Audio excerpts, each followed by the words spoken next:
How do you learn and heal from life's darkest moments and all of its traumas?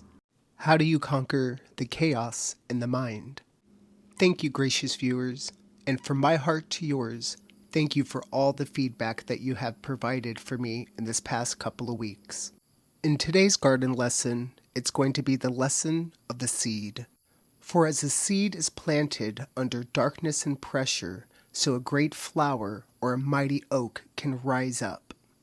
The flora world teaches us to take the dark stresses of our life and to stand our ground in virtues and integrity. For the tree cannot run, and the flower only lives 1 to 3 days, and both subject to everything that life and nature has to throw at it, and still stand there to thrive through the chaos that it brings. So with this in mind, I've always looked to nature and its lesson of the seed. Rising up through one of my own personal dark moments in life, for after the 5 years I have lost 90% of my inner circle due to death and illnesses.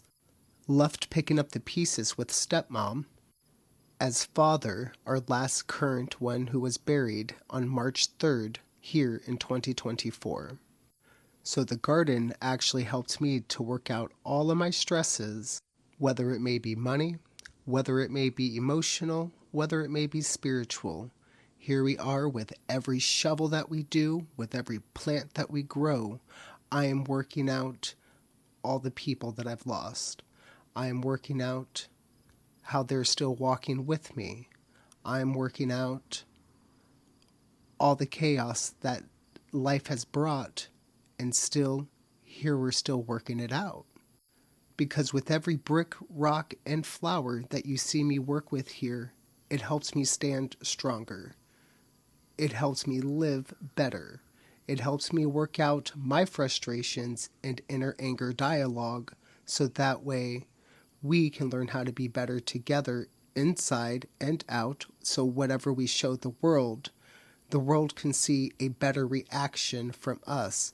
And instead of a reaction, let's actually give the world our greatest action and just be the best already. So I'm blessed to have what I need, even though none of us have what we want around here in this house. It's still exactly everything we need in order for us to thrive. And I really think that's what's irritating the people around me right now. But that is neither here or there, because I'm going to continue to garden and we're going to continue to build beauty around and beauty to thrive. And with that, I do want to point out that I do know most of you came to my page under something that went viral that didn't it wasn't the best of me, which I am called Authentic We for a reason, and I do want to let you know that for better or worse, I'm here for us to learn and to grow with each other and to help us conduct each other so that way we can truly be ourselves. So always open the line of conversation. I am here to learn. I absolutely love not real criticism, as long as it's constructive criticism. That's what makes the world go round, right? And touching on one of those constructive criticisms, I do want to say that, yes, this is one of my pampas grasses, and what I showed you in the ground in one of the shorts is a sorghum/millet. I do apologize for my naivete. I did not realize that the bird seed that I use every morning to throw out to the birds in the driveway actually fell into some of the pots I was growing. And as another request from actually a lot of you, I am going to play and keep playing just the background of this day that I'm working on. Well, we're seeing a couple of days, day 42 through day 46. So that's what day we're currently on. And I would have worked today and it would have been day 47, but I needed to get this all edited up for you.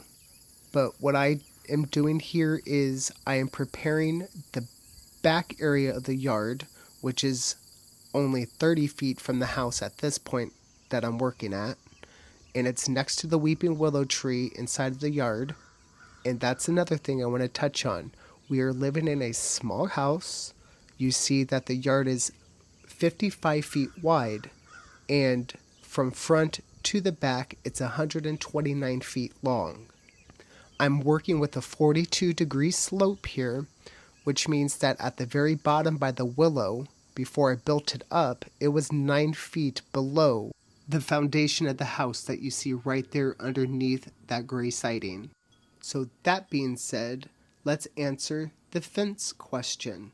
Since we are only allotted 8 to 8.5 feet of fence in the backyard, if the back half and the side half where the willow is at was 9 feet below, that means the fence would have did us nothing. So if I've been working on this slope for 4 years now, because I do understand about wash away, and I didn't want any of my hard work or any of the plants or the neighbors to have a complete entire mound wash out inside in front of their semis, because I'm not trying to wash out their entire business here, yeah?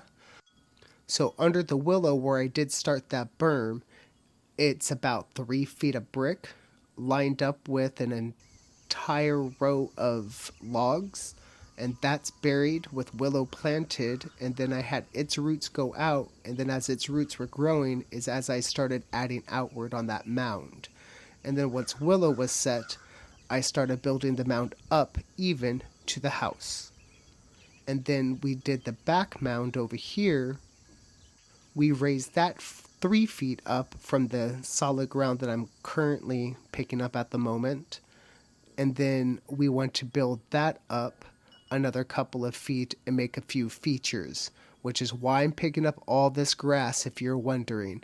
This grass is coming up because we need a good feature, and I need an idea on what it should look like, and I believe me and stepmom are agreeing on each other that it should be a spiral on the center as well, because I do have the rain flow going in 2 different consecutive spirals for rain sequestering.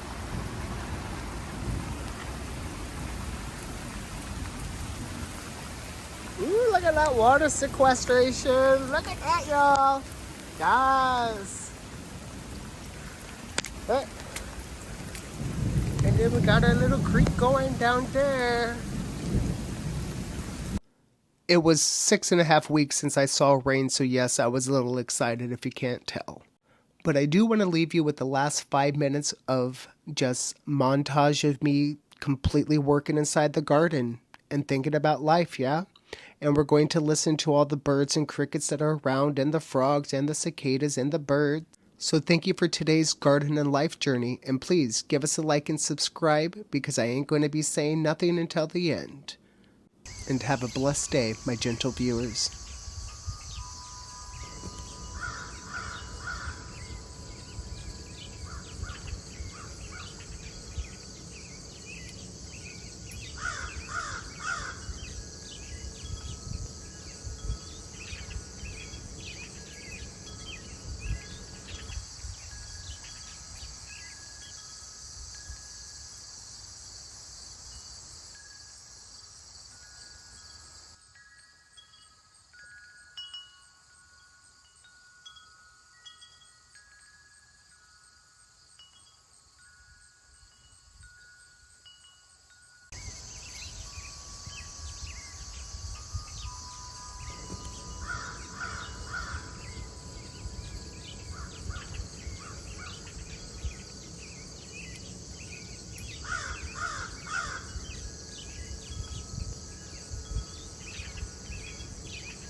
Hey, you owe Rocco a light.